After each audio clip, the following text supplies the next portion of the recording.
Wilhelm Reich. Psicologia de massas do fascismo. Prefácio à edição em língua inglesa. Início da citação de Wilhelm Reich, abre aspas, amor, trabalho e conhecimento são as fontes de nossa vida. Deveriam também governá-la. Fecha aspas, Wilhelm Reich. Na primeira edição em língua inglesa de Psicologia de Massas do Fascismo, publicada em 1946, Reich afirmava que a sua teoria da economia sexual aplicada ao estudo do fascismo resistira à prova do tempo. Ao publicar-se agora esta tradução mais exata, quase 40 anos depois da sua edição original em alemão, todos os indícios levam a crer que a presente obra não tem apenas interesse histórico, tendo continuado a resistir à prova do tempo. Na realidade, o violento combate que atualmente se trava entre as forças da repressão e as forças autorreguladoras da natureza comprova claramente a validade das declarações de Reich. Elas são mais sólidas do que nunca e quaisquer tentativas no sentido de negar a sua validade terão de defrontar-se com o conhecimento da energia orgânica física, princípio comum de funcionamento que se aplica a todos os fenômenos biológicos e sociais. Por mais exagerada que pareça e por mais fantasiosa que se considere a descoberta, pode-se prever que ela continuará a resistir, tanto à rejeição irracional, baseada na indiferença, na maledicência ou em falsas interpretações mecanicistas, quanto a atitudes de aceitação mistificadora irracional ou de seleção fragmentária, que estabelecem arbitrariamente uma fronteira entre o que é desejável ou não. Este último problema é particularmente complicado em razão da tendência exagerada das pessoas para julgar a obra de Reich de acordo com seus próprios interesses e preconceitos, sem a capacidade de penetrar em domínios do conhecimento ainda inexplorados. Por exemplo, é um fato que apesar de Reich ter feito advertências contra a utilização política das suas descobertas, a juventude contestadora tem se servido de algumas partes das suas primeiras obras para os seus próprios objetivos, ao mesmo tempo que despreza a sua continuação lógica no domínio biológico e físico. Os primeiros trabalhos de Reich no movimento da higiene mental e as suas investigações sobre a estrutura do caráter humano são tão indissociáveis da sua descoberta posterior e decisiva da energia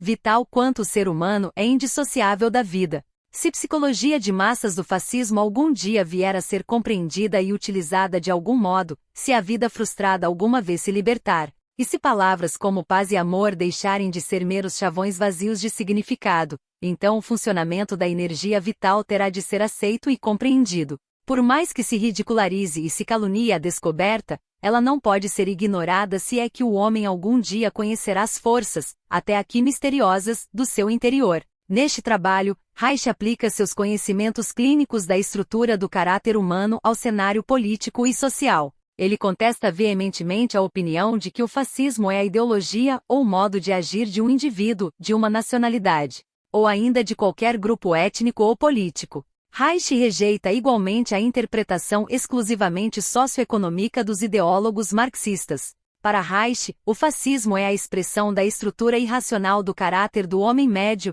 cujas necessidades biológicas primárias e cujos impulsos têm sido reprimidos há milênios. Ele analisa cuidadosamente a função social dessa operação e o papel decisivo que a família autoritária e a Igreja desempenham.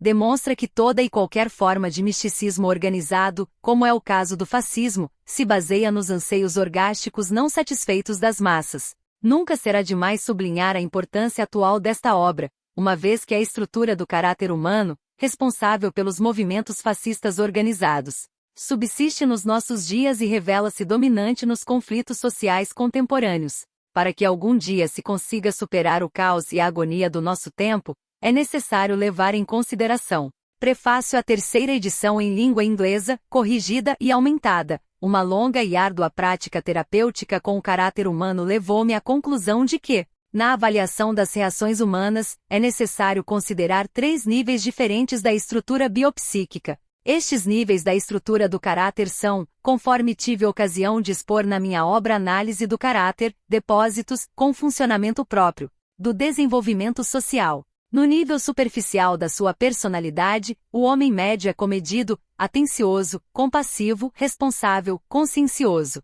Não haveria nenhuma tragédia social do animal humano se este nível superficial da personalidade estivesse em contato direto com o cerne natural profundo. Mas, infelizmente, não é esse o caso. O nível superficial da cooperação social não se encontra em contato com o cerne biológico profundo do indivíduo. Ele se apoia em um segundo nível de caráter intermediário, constituído por impulsos cruéis, sádicos, lascivos, sanguinários e invejosos. É o inconsciente ou reprimido de Freud, isto é, o conjunto daquilo que se designa, na linguagem da economia sexual, por impulsos secundários. A biofísica orgânica tornou possível compreender o inconsciente freudiano, aquilo que é antissocial no homem, como resultado secundário da repressão de exigências biológicas primárias. E quando se penetra através deste segundo nível destrutivo, até atingir os substratos biológicos do animal humano, descobre-se, invariavelmente, a terceira camada, a mais profunda, que designamos por cerne biológico. Nesse cerne, sob condições sociais favoráveis, o homem é um animal racional essencialmente honesto, trabalhador, cooperativo, que ama e, tendo motivos, odeia. É absolutamente impossível conseguir uma flexibilidade da estrutura do caráter do homem atual, através da penetração desta camada mais profunda e tão promissora, sem primeiro eliminar a superfície social espúria e não genuína. Mas ao cair a máscara das boas maneiras, o que primeiro surge não é a sociabilidade natural, mas sim o nível de caráter perverso sádico. É esta infeliz estruturação que é responsável pelo fato de que qualquer impulso natural, social ou libidinoso, proveniente do cerne biológico, seja forçado a atravessar o nível das pulsões secundárias perversas que o distorcem, sempre que pretenda passar a ação. Esta distorção transforma a natureza originalmente social dos impulsos naturais em perversidade e, deste modo, leva à inibição de todas as manifestações autênticas de vida. Tentemos transportar esta estrutura humana para a esfera social e política. É fácil descobrir que os diferentes agrupamentos políticos e ideológicos da sociedade humana correspondem aos diferentes níveis da estrutura do caráter humano. Não incorremos certamente no erro da filosofia idealista de supor que esta estrutura humana se manterá imutável para sempre, depois que as necessidades biológicas originais do homem foram transformadas pelas circunstâncias e pelas modificações sociais, e passaram a fazer parte da estrutura do caráter humano. Esta última reproduz a estrutura da sociedade sob a forma de ideologias. O cerne biológico do homem não encontra representação social desde o colapso da primitiva forma de organização social segundo a democracia do trabalho. Os aspectos naturais e sublimes do homem, aquilo que o liga ao cosmos, só encontram expressão autêntica nas grandes obras de arte, especialmente na música e na pintura, mas não tem contribuído de maneira decisiva para a configuração da sociedade humana, se por sociedade se entender comunidade de todos os homens, e não a cultura de uma pequena camada superior e rica. Nos ideais éticos e sociais do liberalismo, vemos representadas as características do nível superficial do caráter, autodomínio e tolerância. O liberalismo enfatiza a sua ética com o objetivo de reprimir o monstro no homem, isto é, o nível das pulsões secundárias, o inconsciente freudiano. A sociabilidade natural da camada mais profunda do cerne permanece desconhecida para o liberal. Este deplora e combate a perversão do caráter humano por meio de normas éticas, mas as catástrofes sociais do século XX provam que essa tática de nada adianta. Tudo o que é autenticamente revolucionário, toda a autêntica arte e ciência, provém do cerne biológico natural do homem. Nem o verdadeiro revolucionário, nem o artista, nem o cientista foram até agora capazes de conquistar e liderar as massas ou, se o fizeram, de mantê-las por muito tempo no domínio dos interesses vitais. Com o fascismo, as coisas se passam de modo diferente, em oposição ao liberalismo e à verdadeira revolução. O fascismo não representa, na sua essência, nem o nível superficial nem o mais profundo do caráter, mas sim o nível intermediário das pulsões secundárias. Na época em que este livro foi escrito, o fascismo era geralmente considerado como um partido político que, à semelhança de outros grupos sociais, defendia uma ideia política organizada. De acordo com esta visão, o partido fascista impunha o fascismo por meio da força ou de manobras políticas. Opondo-se a isso minhas experiências médicas com homens e mulheres de diferentes classes, raças, nações, credos e assim por diante. Ensinaram-me que o fascismo não é mais do que a expressão politicamente organizada da estrutura do caráter do homem médio, uma estrutura que não é apanágio de determinadas raças ou nações, ou de determinados partidos, mas que é geral e internacional. Neste sentido caracterial, O fascismo é a atitude emocional básica do homem oprimido da civilização autoritária da máquina, com sua maneira mística e mecanicista de encarar a vida.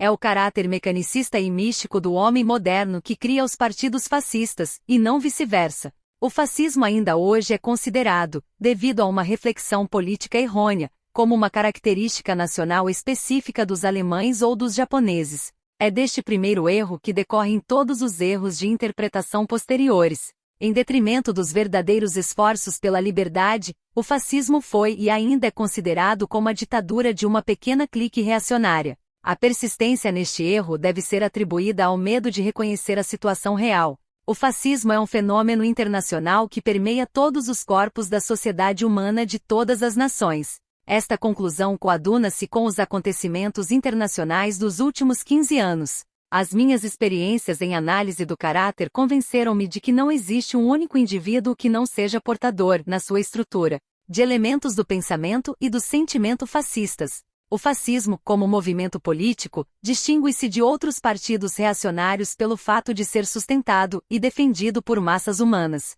Estou plenamente consciente da enorme responsabilidade contida nestas afirmações. Desejaria, para o bem deste mundo perturbado, que as massas trabalhadoras estivessem igualmente conscientes da sua responsabilidade pelo fascismo. É necessário fazer uma distinção rigorosa entre o militarismo comum e o fascismo. A Alemanha do imperador Guilherme foi militarista, mas não fascista. Como o fascismo é sempre e em toda parte um movimento apoiado nas massas, revela todas as características e contradições da estrutura do caráter das massas humanas, não é, como geralmente se crê, um movimento exclusivamente reacionário, mas sim um amálgama de sentimentos de revolta e ideias sociais reacionárias. Se entendemos por revolucionária a revolta racional contra as situações insuportáveis existentes na sociedade humana, o desejo racional de ir ao fundo, à raiz de todas as coisas, para melhorá-las, então o fascismo nunca é revolucionário. Pode, isso sim, aparecer sob o disfarce de emoções revolucionárias. Mas não se considerará revolucionário o médico que combate a doença com insultos, e sim aquele que investiga as causas da doença com calma, coragem e consciência, e a combate. A revolta fascista tem sempre origem na transformação de uma emoção revolucionária em ilusão, pelo medo da verdade. O fascismo, na sua forma mais pura, é o somatório de todas as reações irracionais do caráter do homem médio. O sociólogo tacanho, a quem falta coragem para reconhecer o papel fundamental do irracional na história da humanidade, considera a teoria fascista da raça como mero interesse imperialista ou apenas como simples preconceito. O mesmo acontece com o político irresponsável e palavroso. A extensão da violência e a ampla propagação desses preconceitos raciais são prova de sua origem na parte irracional do caráter humano. A teoria racial não é uma criação do fascismo. Pelo contrário, o fascismo é um produto do ódio racial e a sua expressão politicamente organizada. Por conseguinte, existe um fascismo alemão, italiano, espanhol, anglo-saxônico, judeu e árabe. A ideologia da raça é uma grande expressão biopática pura da estrutura do caráter do homem orgasticamente impotente. O caráter sádico perverso da ideologia da raça revela-se também na atitude perante a religião. O fascismo seria um retorno ao paganismo e um arqui-inimigo da religião. Muito pelo contrário, o fascismo é a expressão máxima do misticismo religioso. Como tal, reveste-se de uma forma social particular. O fascismo apoia a religiosidade que provém da perversão sexual e transforma o caráter masoquista da velha religião patriarcal do sofrimento numa religião sádica. Em resumo, transpõe a religião do campo extraterreno da filosofia do sofrimento para o domínio terreno de assassinato sádico. A mentalidade fascista é a mentalidade do Zé Ninguém, que é subjugado, sedento de autoridade e ao mesmo tempo revoltado. Não é por acaso que todos os ditadores fascistas são oriundos do ambiente reacionário do Zé Ninguém. O magnata industrial e o militarista feudal não fazem mais do que aproveitar-se deste fato social para os seus próprios fins, depois de ele se ter desenvolvido no domínio da repressão generalizada dos impulsos vitais. Sob a forma de fascismo, a civilização autoritária e mecanicista colhe no Zé Ninguém reprimido nada mais do que aquilo que semeou nas massas de seres humanos subjugados, por meio do misticismo, do militarismo e do automatismo durante séculos. O Zé Ninguém observou bem demais o comportamento do grande homem e o reproduz de modo distorcido e grotesco. O fascista é o segundo sargento do exército gigantesco da nossa civilização industrial gravemente doente. Não é impunemente que o circo da alta política se apresenta perante o Zé Ninguém, pois o pequeno sargento excedeu em tudo o general imperialista, na música marcial, no passo de ganso, no comandar e no obedecer, no medo das ideias, na diplomacia, na estratégia e na tática, nos uniformes e nas paradas, nos enfeites e nas condecorações. O imperador Guilherme foi em tudo isto, simples amador, se comparado com o Hitler, filho de um pobre funcionário público. Quando um general proletário enche o peito de medalhas, trata-se do Zé Ninguém que não quer ficar atrás do verdadeiro general. É preciso ter estudado minuciosamente e durante anos o caráter do Zé Ninguém, ter um conhecimento íntimo da sua vida atrás dos bastidores, para compreender em que forças o fascismo se apoia. Na revolta da massa de animais humanos maltratados contra a civilidade oca do falso liberalismo, não me refiro ao verdadeiro liberalismo e à verdadeira tolerância, aparece o nível do caráter que consiste nas pulsões secundárias. O fanático fascista não pode ser neutralizado se for procurado unicamente de acordo com as circunstâncias políticas prevalecentes, apenas no alemão e no italiano, e não também no americano e no chinês, se não for capturado dentro da própria pessoa, se não conhecermos as instituições sociais que o geram diariamente.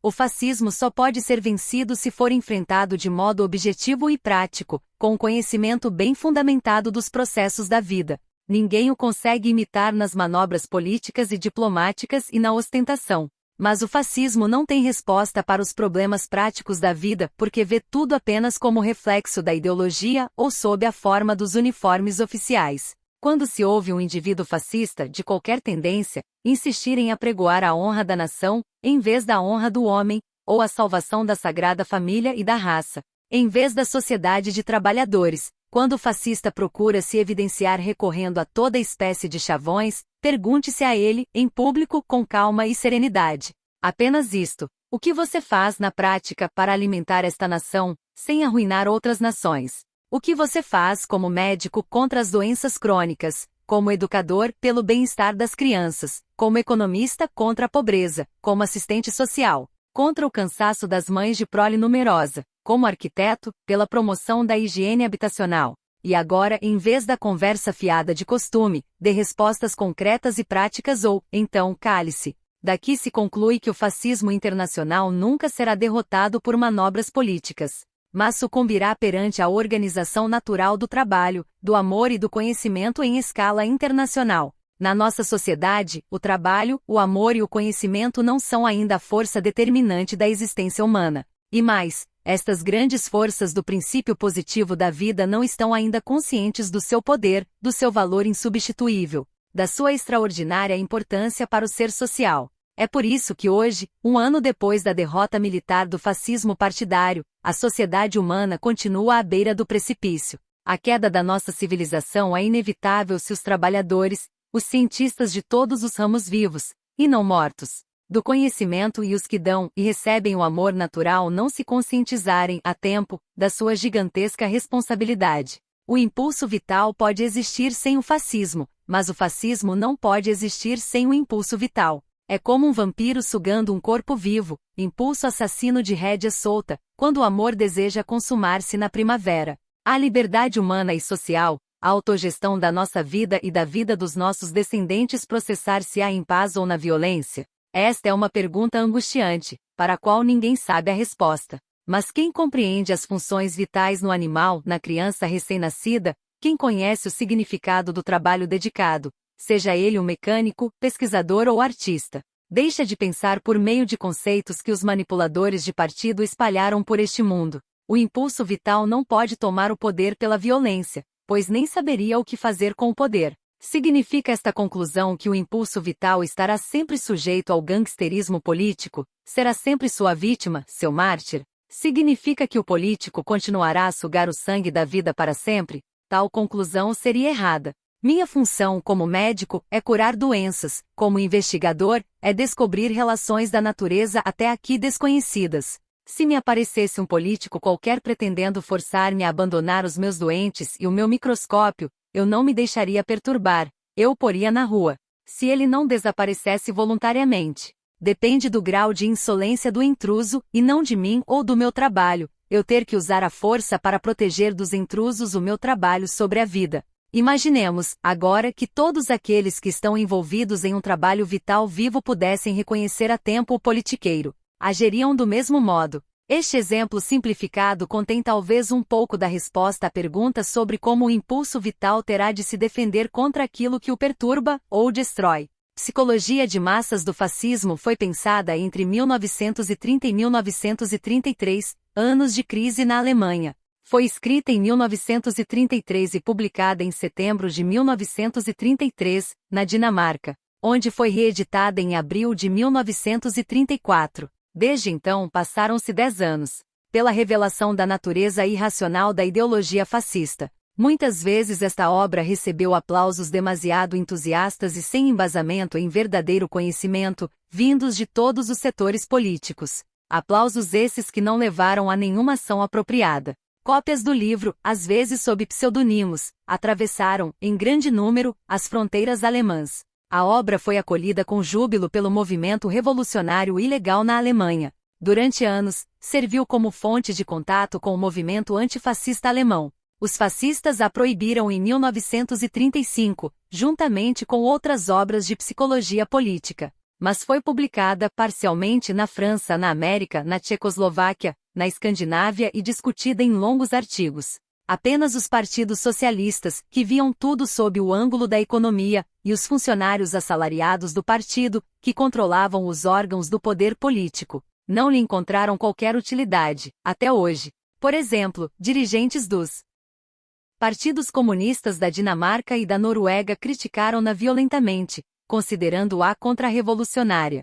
Por outro lado, é significativo que a juventude de orientação revolucionária pertencente a grupos fascistas tenha compreendido a explicação da natureza irracional da teoria racial, dada pela economia sexual. Em 1942, chegou da Inglaterra a proposta de se traduzir para o inglês Psicologia de Massas do Fascismo. Isso me levou a avaliar a utilidade da obra 10 anos depois de ter sido escrita. O resultado desse exame reflete, com exatidão, as gigantescas transformações que revolucionaram o pensamento nos últimos 10 anos. Além disso, constitui pedra de toque da resistência da sociologia da economia sexual e de sua relação com as revoluções sociais do nosso século. Já não pegava neste livro há muitos anos. Quando, depois, comecei a corrigi-lo e a ampliá-lo, fiquei surpreso com erros de reflexão que eu havia cometido 15 anos antes. Com as profundas revoluções do pensamento que haviam ocorrido e com as exigências que a superação do fascismo impôs à ciência. Primeiro, permiti-me celebrar um grande triunfo. A análise da ideologia do fascismo, baseada nos princípios da economia sexual, não só resistiu ao tempo como também se confirmou brilhantemente, nos seus aspectos essenciais, durante os últimos 10 anos. Sobreviveu às concepções puramente econômicas do marxismo corrente, com que os partidos marxistas alemães tentaram opor-se ao fascismo. É um elogio para a psicologia de massas do fascismo, o pedido de reedição 10 anos depois de ter sido escrita. Disso não se pode gabar nenhum escrito marxista de 1930, cujo autor tenha condenado a economia sexual. Minha revisão da segunda edição reflete a revolução ocorrida no meu pensamento. Por volta de 1930, eu desconhecia as relações naturais que se estabelecem entre os trabalhadores, homens e mulheres, na democracia do trabalho. Os insights rudimentares da economia sexual sobre a formação da estrutura humana pertenciam, àquela altura, ao âmbito do pensamento dos partidos marxistas. Eu trabalhava, então, em organizações culturais liberais, socialistas e comunistas e estava habituado a utilizar os conceitos convencionais da sociologia marxista nas minhas exposições sobre a economia sexual. A enorme contradição entre a sociologia da economia sexual e o economicismo corrente já então se revelava em discussões embaraçosas com vários funcionários dos partidos.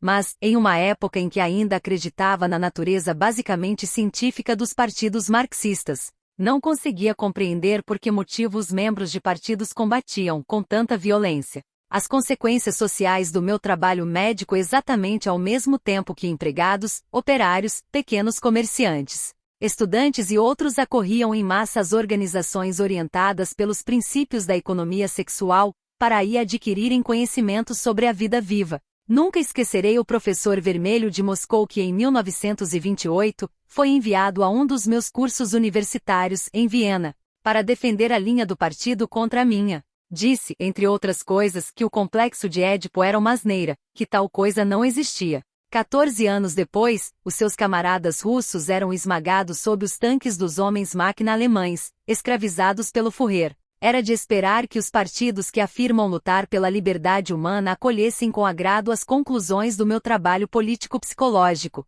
Mas aconteceu exatamente o contrário, como provam os arquivos do nosso instituto. Quanto mais amplas eram as consequências sociais do trabalho de psicologia de massas, tanto mais severas se tornaram as contramedidas dos dirigentes partidários. Já em 1929 e 1930, a social-democracia austríaca fechou as portas das suas organizações culturais aos conferencistas da nossa organização. As organizações socialistas e comunistas, não obstante os protestos dos seus militantes, proibiram a distribuição das publicações da editora para a política sexual. No ano de 1932, em Berlim, ameaçaram-me de morte logo que o marxismo alcançasse o poder na Alemanha. Em 1932, as organizações comunistas da Alemanha vedaram os seus locais de reunião ao médico especialista em economia sexual, contra a vontade de seus membros. A minha expulsão de ambas as organizações baseou-se no fato de eu ter introduzido a sexologia na sociologia e demonstrado como ela afeta a formação da estrutura humana. Nos anos que decorreram entre 1934 e 1937, foram frequentemente funcionários do Partido Comunista que chamaram a atenção de círculos europeus de orientação fascista para o perigo da economia sexual. Os escritos de economia sexual eram apreendidos na fronteira soviética do mesmo modo que os milhares de refugiados que procuravam salvar-se do fascismo alemão. Não há argumentos válidos que justifiquem isso. Estes eventos, que na época pareciam absurdos, tornaram-se absolutamente claros enquanto eu revia a psicologia de massas do fascismo. O conhecimento biológico da economia sexual havia sido comprimido dentro da terminologia marxista comum como um elefante em uma toca de raposa. Já em 1938, quando revia o meu livro sobre a juventude, observei que, decorridos 8 anos, todos os termos da economia sexual tinham conservado seu significado, enquanto as palavras de ordem dos partidos, que eu incluíra no livro, se tinham esvaziado de sentido. O mesmo aconteceu com a terceira edição de Psicologia de Massas do Fascismo. Está claro, hoje em dia, que o fascismo não é obra de um Hitler ou de um Mussolini, mas sim a expressão da estrutura irracional do homem da massa. Está mais claro hoje do que há 10 anos que a teoria da raça é misticismo biológico. Estamos hoje mais próximos da compreensão do anseio orgástico das massas do que estávamos há 10 anos. E já se generalizou a impressão de que o misticismo fascista é o anseio orgástico restringido pela distorção mística e pela inibição da sexualidade natural. As afirmações da economia sexual sobre o fascismo são hoje ainda mais válidas do que há 10 anos. Pelo contrário, os conceitos partidários do marxismo usados neste livro tiveram de ser riscados e substituídos por novos conceitos. Significa isto que a teoria econômica do marxismo é basicamente falsa? Pretendo responder a esta pergunta com um exemplo. Serão falsos o microscópio da época de Pasteur ou a bomba de água que Leonardo da Vinci construiu? O marxismo é uma teoria econômica científica construída com base nas condições sociais existentes nos princípios e meados do século XIX. Mas o processo social, longe de se deter aí, prosseguiu no século XX, numa orientação fundamentalmente diversa. Neste novo processo social, encontramos as características essenciais do século XIX, do mesmo modo que encontramos, no microscópio moderno, a estrutura básica do microscópio de Pasteur e no atual sistema de canalizações, o princípio básico de Leonardo da Vinci.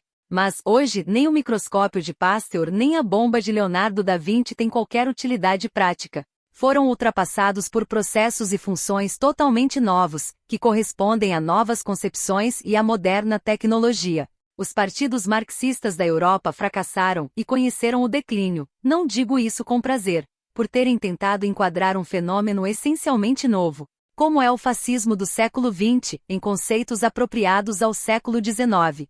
Foram derrotados como organização social porque não souberam manter vivas e desenvolver as possibilidades vitais que cada teoria científica encerra. Não lamento o fato de ter exercido a minha atividade médica durante vários anos em organizações marxistas. Meu conhecimento da sociedade não provém dos livros, mas foi adquirido essencialmente a partir do meu envolvimento prático na luta das massas humanas por uma existência digna e livre. Os melhores insights no campo da economia sexual decorrem exatamente dos meus próprios erros ao pensar sobre essas massas humanas. Os mesmos erros que as tornaram predispostas à peste fascista. Sendo médico, tive muito mais possibilidade de conhecer o trabalhador internacional e seus problemas do que qualquer político partidário. O político não vê mais do que a classe operária, em quem pretende infundir consciência de classe. Eu, pelo contrário, via o homem como uma criatura que vinha se sujeitando à dominação das piores condições sociais, condições que ele próprio criará,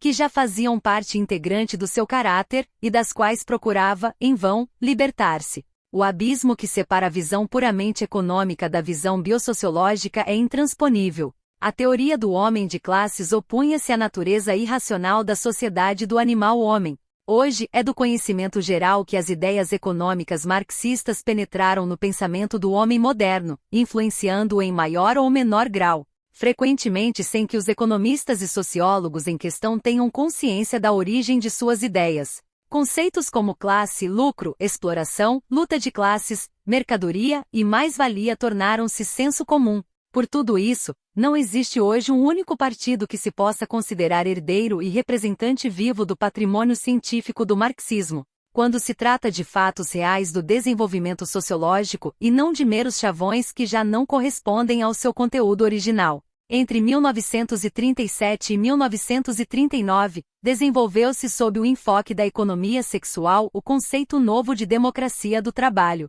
A terceira edição de Psicologia de Massas do Fascismo explica, nas suas características fundamentais, este novo conceito, que contém as melhores descobertas sociológicas do marxismo, válidas até hoje. Ao mesmo tempo, leva em conta as alterações sociais, porque passou o conceito de trabalhador no decurso dos últimos 100 anos. Sei, por experiência própria, que serão precisamente os únicos representantes da classe operária e os atuais e futuros dirigentes do proletariado internacional que combaterão esta ampliação do conceito social de trabalhador, acusando de fascista, trotskista, contra-revolucionário, inimigo do partido e assim por diante. Organizações de trabalhadores que expulsam negros e praticam o hitlerismo não merecem ser consideradas fundadoras de uma sociedade nova e livre. É que o hitlerismo não é exclusivo do Partido Nazista ou da Alemanha, ele penetra nas organizações de trabalhadores e nos círculos liberais e democráticos. O fascismo não é um partido político, mas uma certa concepção de vida e uma atitude perante o homem, o amor e o trabalho. Isso em nada altera o fato de que a política praticada pelos partidos marxistas antes da guerra se esgotou, não tendo qualquer futuro possível. Assim como o conceito de energia sexual se perdeu dentro da organização psicanalítica, vindo a reaparecer, com força nova, na descoberta do orgone. Também o conceito do trabalhador internacional perdeu o sentido nas práticas dos partidos marxistas, reaparecendo no âmbito da sociologia da economia sexual. Ora, as atividades do economista sexual só são possíveis se estiverem enquadradas no conjunto do trabalho social necessário.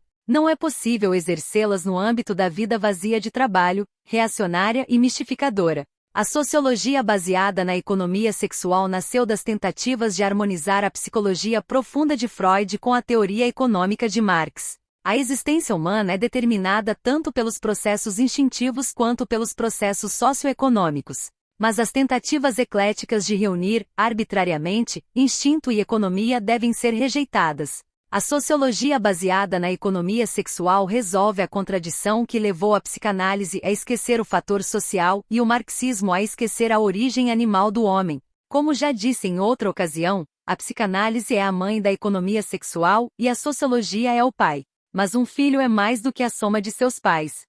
É uma criatura viva, nova e independente, é a semente do futuro. De acordo com a nova acepção econômico-sexual do conceito de trabalho, procedemos a algumas alterações na terminologia deste livro. Os conceitos de comunista, socialista, consciência de classe e semelhantes foram substituídos por termos especificamente sociológicos e psicológicos, tais como revolucionário e científico. O que eles implicam é revolução radical, atividade racional, chegar à raiz das coisas. Tais alterações correspondem ao fato de que hoje já não são predominantemente os partidos socialistas e comunistas, mas sim, e em contraste com eles, muitos agrupamentos não políticos e classes sociais de todas as tendências políticas que revelam uma orientação cada vez mais revolucionária, isto é, que anseiam por uma ordem social inteiramente nova e racional passou a fazer parte da nossa consciência social universal, e mesmo velhos políticos burgueses o dizem, que, como resultado de sua luta contra a peste fascista, o mundo inteiro se envolveu em um processo de convulsão enorme, internacional, revolucionária.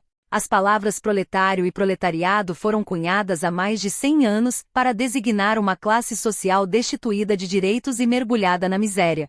É certo que ainda hoje existem tais categorias, mas os bisnetos dos proletários do século XIX se tornaram trabalhadores industriais especializados, altamente qualificados, indispensáveis e responsáveis, que têm consciência de sua capacidade. O termo consciência de classe é substituído por consciência profissional ou responsabilidade social. O marxismo do século XIX limitava a consciência de classe ao trabalhador manual, mas os outros trabalhadores, de profissões indispensáveis, eram contrapostos ao proletariado e designados como intelectuais ou pequeno-burgueses. Esta justaposição esquemática, hoje inaplicável, desempenhou um papel muito importante no triunfo do fascismo na Alemanha. O conceito de consciência de classe não só é muito limitado, como também não corresponde sequer à estrutura da classe dos trabalhadores manuais. Trabalho industrial e proletariado foram, por isso, substituídos pelas expressões trabalho vital e trabalhadores.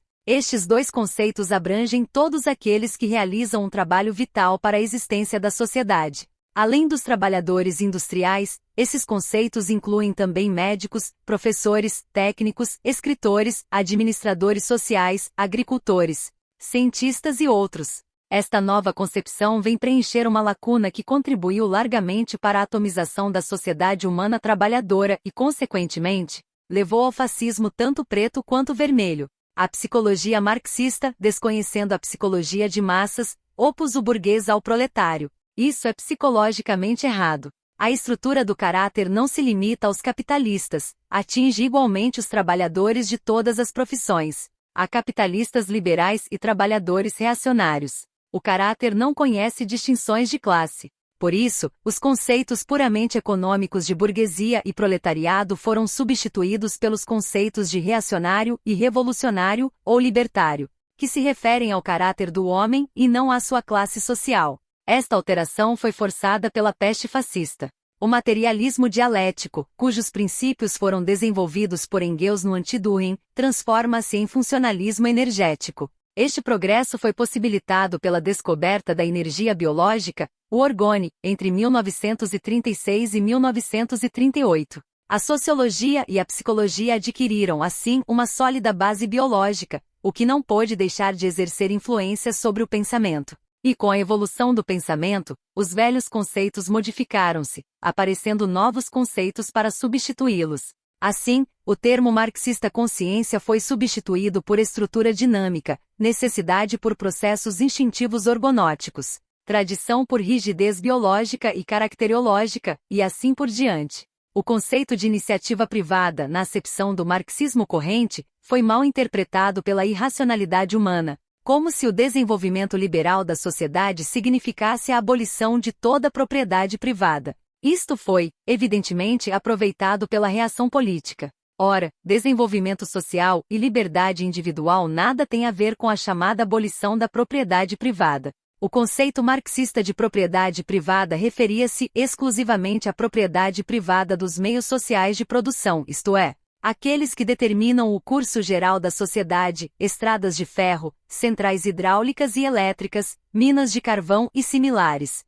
A socialização dos meios de produção tornou-se um bicho-papão exatamente porque foi confundida com a expropriação privada de frangos, vestuários, livros, moradias e assim por diante, de acordo com a ideologia dos expropriados. No decurso do século passado, a nacionalização dos meios sociais de produção começou a penetrar a exploração privada em todos os países capitalistas, em uns mais do que em outros. Como a estrutura do trabalhador e a sua capacidade para a liberdade estivessem muito inibidas para permitir que ele se adaptasse ao rápido desenvolvimento da As organizações sociais, o Estado encarregou-se de realizar os atos que competiam à comunidade dos trabalhadores. Na Rússia soviética, tida como bastião do marxismo, nada a que se pareça com a socialização dos meios de produção. Acontece que os partidos marxistas simplesmente confundiram socialização com nacionalização. Mostrou-se nesta guerra que o governo dos Estados Unidos também tem o direito e os meios de nacionalizar empresas de funcionamento deficiente. A socialização dos meios de produção, a sua transferência de propriedade privada de alguns indivíduos para a propriedade social. Soa muito menos aterrorizadora se tivermos presente que hoje, em consequência da guerra, existem, nos países capitalistas, relativamente poucos proprietários independentes, enquanto há muitos truches responsáveis perante o Estado, e que além disso na Rússia soviética, as indústrias sociais certamente não são geridas pelos seus trabalhadores, mas por grupos de funcionários do Estado. A socialização dos meios sociais de produção só será viável ou possível quando as massas trabalhadoras estiverem estruturalmente maduras, isto é,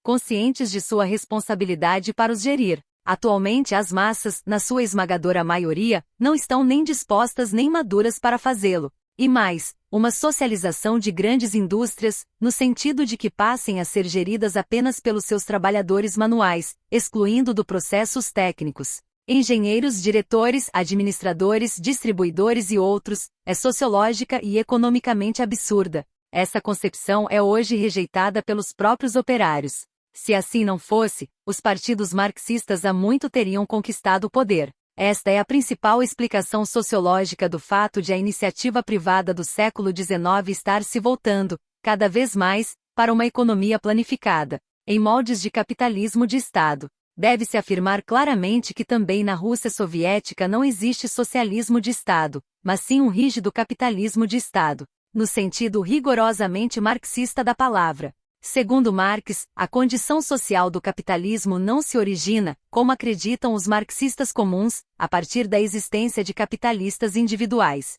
mas sim da existência de modos de produção capitalistas específicos. Em resumo, origina-se da economia de mercado, e não da economia de uso, do trabalho assalariado das massas e da produção de mais-valia, independentemente de esta mais-valia reverter em favor do Estado acima da sociedade, ou em favor de capitalistas individuais, pela apropriação da produção social. Neste sentido estritamente marxista, o sistema capitalista continua a existir na Rússia, e subsistirá enquanto as massas humanas forem dominadas pelo irracionalismo e pelo autoritarismo, como são atualmente. A psicologia da estrutura, baseada na economia sexual, acrescenta à visão econômica da sociedade uma nova interpretação do caráter e da biologia humana. A eliminação dos capitalistas individuais e a substituição do capitalismo privado pelo capitalismo de Estado na Rússia em nada veio alterar a estrutura do caráter típico, desamparada e subserviente das massas humanas. Além disso, a ideologia política dos partidos marxistas europeus baseou-se em condições econômicas que correspondiam a um período de cerca de 200 anos, do século XVII ao século XIX, no qual a máquina se desenvolveu. Em contrapartida, o fascismo do século XX colocou a questão fundamental do caráter do homem, do misticismo humano e do desejo de autoridade, que cobre um período de 4 a 6 milênios. Também nisso o marxismo corrente tentou enfiar um elefante em uma toca de raposa. A estrutura humana, da qual trata a sociologia da economia sexual, não se desenvolveu nos últimos 200 anos, ao contrário, reflete uma civilização patriarcal autoritária de muitos milênios. Na realidade, a economia sexual vai ao ponto de afirmar que os abomináveis excessos da era capitalista, nos últimos 300 anos, imperialismo predatório, defraudação do trabalhador, opressão racial, e outros, apenas foram possíveis porque a estrutura humana das incríveis massas que suportaram tudo isso se tornou totalmente dependente da autoridade, incapaz de liberdade e extremamente acessível ao misticismo. O fato de esta estrutura ter sido criada pelas condições sociais e pela doutrinação, não sendo, portanto, uma característica inata no homem, em nada altera os seus efeitos, mas aponta para uma saída chamada reestruturação. O ponto de vista da biofísica, baseado na economia sexual, é, portanto, muito mais radical, no sentido estrito e positivo da palavra, do que o do marxismo corrente. Se por ser radical se entende ir à raiz de todas as coisas, De tudo isto se conclui que é tão impossível superar a peste fascista com as medidas sociais adotadas nos últimos 300 anos quanto enfiar um elefante, 6.000 anos, em uma toca de raposa, 300 anos. A descoberta da democracia do trabalho natural biológica nas relações humanas internacionais deve ser considerada como a resposta ao fascismo. Isto é verdadeiro mesmo que nenhum economista sexual, biofísico orgânico ou democrata do trabalho dos nossos dias viva tempo suficiente para constatar sua completa realização e seu triunfo sobre a irracionalidade na vida social. Wilhelm Reich, Maine, agosto de 1942. Glossário. 1. Análise do caráter, modalidade da técnica psicanalítica habitual de analisar os sintomas, que recorre à inclusão do caráter e da resistência de caráter no processo terapêutico. 2. Ansiedade de orgasmo, ansiedade sexual causada por frustração externa da satisfação do instinto e fixada internamente pelo medo da excitação sexual represada. Constitui a base da ansiedade geral diante do prazer, parte integrante da estrutura humana predominante. 3. Bions, vesículas que representam as fases de transição entre substância não viva e substância viva. Desenvolvem-se constantemente na natureza por um processo de desintegração de matéria orgânica e inorgânica, reproduzível experimentalmente. Estão carregados de energia orgânica e transformam-se em protozoários e bactérias. 4. Biopatia, distúrbio resultante da perturbação da pulsação biológica em todo o organismo, abrange processos de doença que perturbam o aparelho autônomo da vida. O mecanismo central é um distúrbio na descarga da excitação biosexual. 5. Democracia do trabalho. Não é sistema ideológico ou político que possa ser imposto por propaganda. É o conjunto de funções da vida regidas por relações interpessoais racionais que surgem, crescem e se desenvolvem de modo natural e orgânico. Sua política caracteriza-se pela rejeição de toda política ou demagogia. Transforma conscientemente a democracia formal em democracia autêntica, factual e prática em escala internacional, originada das funções amor, trabalho e conhecimento, desenvolvendo-se organicamente e combatendo o misticismo e a ideia de Estado totalitário por meio de funções vitais práticas. 6. Economia sexual, modo de regulação da energia biológica, ou, praticamente, da energia sexual do indivíduo. Designa como o indivíduo lida com sua energia biológica, que quantidade reserva e que quantidade descarrega orgasticamente. Fatores sociológicos, psicológicos e biológicos influenciam essa regulação. A ciência da economia sexual abrange o conjunto de conhecimentos sobre esses fatores. Este conceito caracteriza o trabalho de Reich. Desde a refutação da filosofia cultural de Freud até a descoberta do orgone, a partir da qual preferiu o termo orgonomia, ciência da energia vital. 7.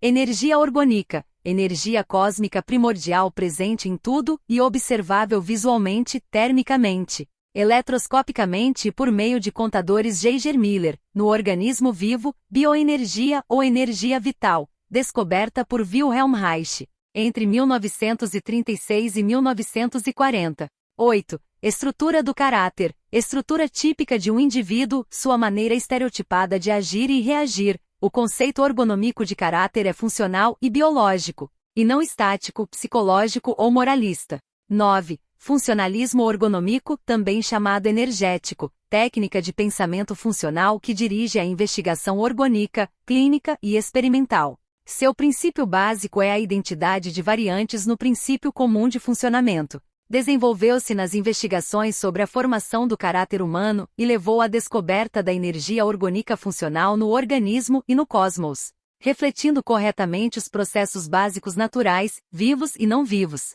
10.